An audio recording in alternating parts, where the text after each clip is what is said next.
ตายายสิเลยได้บายบายนะยายทะเลได้นะยายไหนยายไหนยายเล็กนะยายโอ้ยายเล็กที่บ้านชื่อเลย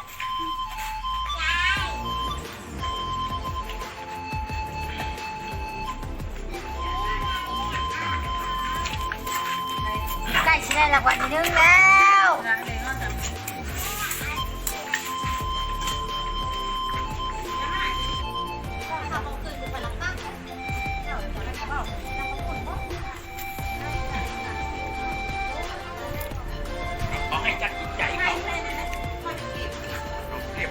พี่น้องกินน้ำข้าวปุ้นเด้อชื่อโอ้ยกระบุกโตแต่มาไม่ลื่นไปดิโอ้ย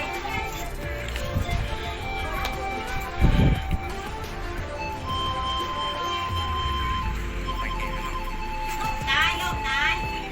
ลูกได้จะเห็นเด้อลูกเด้อบอกว่าที่ลูกไปก็มาแต่ว่า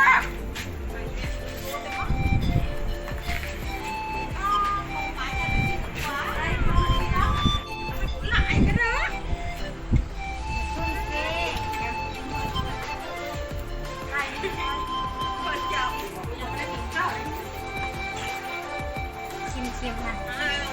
แม่มันเป็นมักประหยัดน้ำดูสิยอมมากเอายอมใส่น้ำมาเด้อจิตตาดีนะ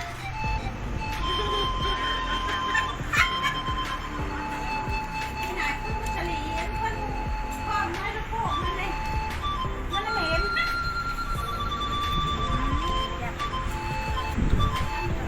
ันจะมาไล่กู